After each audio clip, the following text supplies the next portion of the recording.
What is good, YouTube? And today I'm going to show you guys a secret unit that I think some people are using but not a lot of people know about that is going to make Rengokutsu Inferno extremely easy, especially if you want to use Ninfoniel.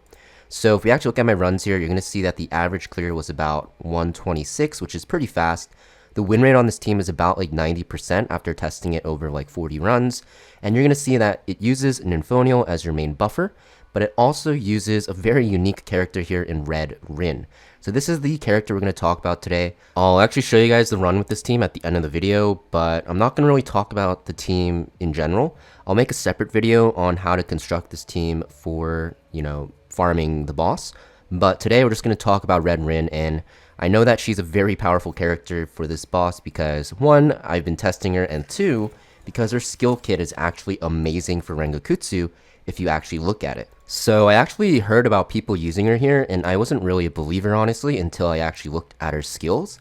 But if you look at her skills, she's actually amazing at what she does, and it's because she has this AoE taunt and defense down at the start of the battle, and this is basically going to be almost guaranteed to land unless you get 10%ed, which is really, really good because not only do you taunt the boss and apply that very good attack down to make your team take less damage, but she also will stop the minions in Rengokutsu from putting their attack down on you and silencing you. So that's why if you build her fast enough, she's going to be extremely good here.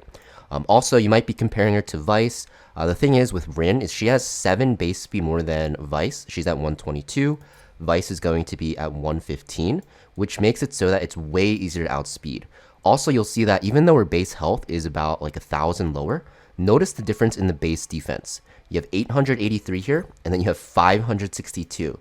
So even though Rengokutsu can penetrate defense, he doesn't penetrate all of it, and this difference makes her way tankier than Vice for this boss. Now, you may be thinking that she is going to not have any healing for your team, which is true, but her S2 is an amazing, amazing shield. I don't know why it's labeled as a heal, but it's just a shield. But it gives you a defense buff as well, which makes you really tanky. And also the shield is 300% of your defense. So basically on this setup, you're going to be giving everyone a 6k health shield, which might not sound that big, but you have to realize this is a 3-turn cooldown and you're cycling super fast with Jackal Guard, which is the shell we're going to run on her, and the speed buff, which makes it so that she can actually solo sustain your team for this fight if you run her in a pretty fast team that can kill the boss. Now, her S1 is also very powerful as well. It's pretty much the same as Vice's, where you have 2 hits with a 25% chance to taunt. I think Vice has 30% on his, but it's not a big deal.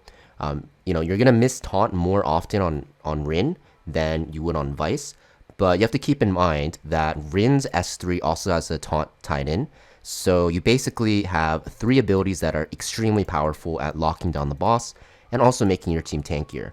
With Vice, it's kind of awkward because you're running Viper with him anyways, like almost 90% of the time, I'd say. And because of that, you're going to actually have this attack down stack.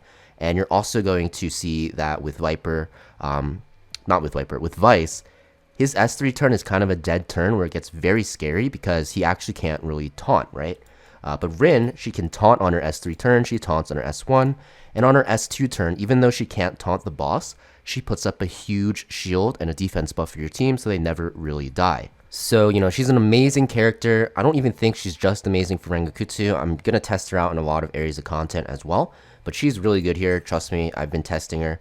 And you might be thinking, the speed requirements look pretty brutal, but you have to keep in mind, her base speed is very, very high. It's going to be higher than Vice's, right? And it's going to be higher than most supports in the game anyways.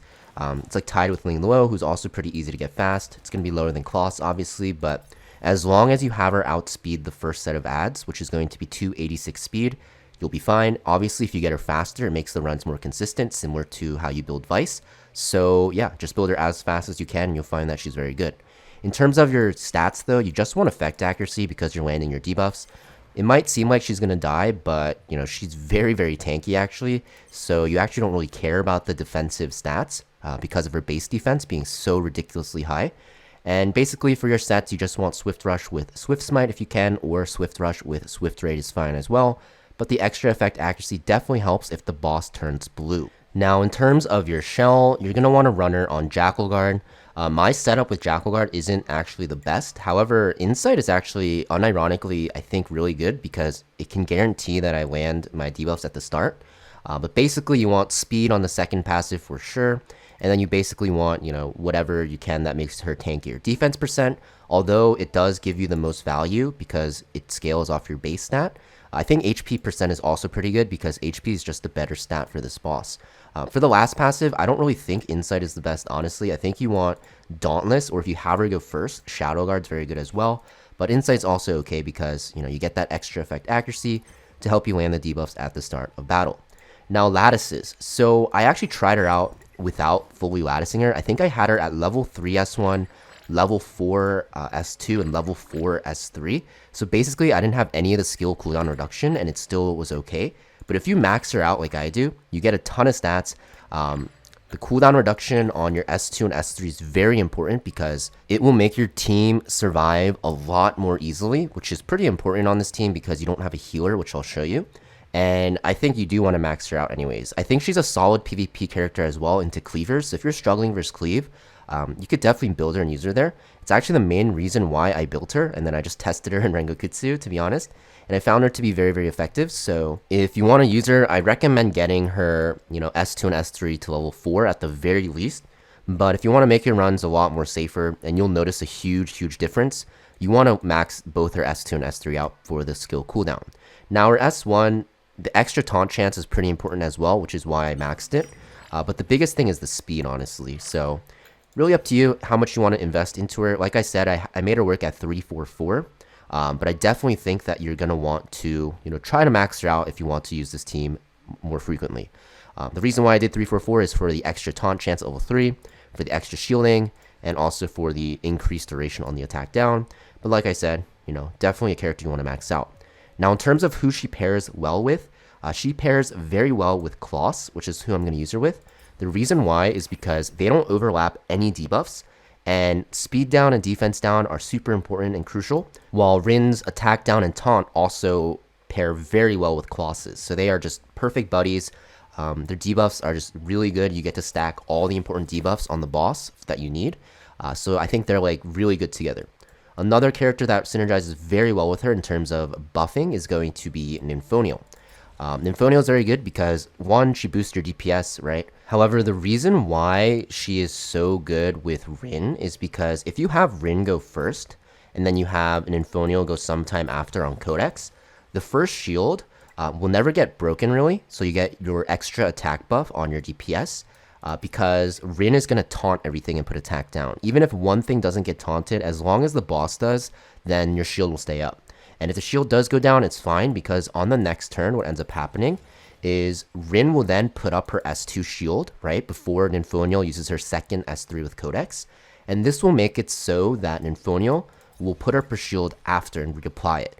This makes it so that Rin's shield gets eaten first, and then the Rime Bloom. So it makes it so that this attack buff stays up pretty much for the full duration, which is kind of like the biggest problem with Ninfoniel in Rengokutsu. People find that it just breaks instantly. So with this setup, it makes both of these characters super, super strong together. And I'll show you guys a team. You guys can see how it works. Like I said, I'll have a video probably like the same day or tomorrow, depending on where you live, on this team and how to build it efficiently and pretty much the stat break points you want to hit. But I just wanted to talk about Rin today, so I'm going to show you guys the team that I use her in and how good it actually is. You'll be able to see. So I'm going to show you guys the run now using Rin. I'll make a guide for this team in the future in a separate video, but I just want to showcase, Rin here in this team. Oh, not Doki Doki, Ninfoniel here. And basically this team kind of plays out like perfectly in how they synergize. Rin will AoE taunt and put attack down. This makes it so that Kloss can then S3. You can even have her slower with Rin on your team. She won't get silenced. And then Ninfoniel puts up her Rime Bloom shield and attack buff. And you're going to see that this doesn't get broken on the opener because we're taunting everything, right? And this makes it so that your Lilium or whatever DPS you use in this team can just do a ton of damage uninterrupted. And then my Rin S2s, which puts up a big shield. And then my second Ninfoniel S3 with Codex will be behind the Rin shield. So it makes it so that this Rime Bloom is pretty much permanently up on your DPS. So this makes it so that your runs will be a lot quicker because your DPS is just getting this giga attack buff, right? And going into a defense down boss. You can see my Ren then S3s again, which is very important to have her S3 maxed for. That way you can actually just keep S3ing and reapply the attack down. And then my DPS can actually just keep going into the boss. You're going to see even with attack down, because I still have the Ryan Bloom, you can see I had the max duration on Ryan Bloom, I was able to do a ton of damage. And even though my Lilium's defense broken, because I have the AoE taunt, I have the Rin shields, you're going to see that, we're still able to kill this very easily and very quickly as well.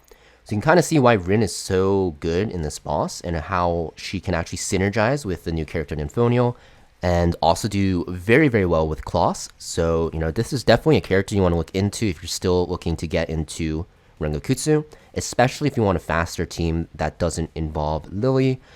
Because I know a lot of people, even though a lot of people do have Lily, there's even more that don't have Lily that play the game. And a lot of people were kind of writing off Ninfoniel as a character that needs Lily in Rengokutsu.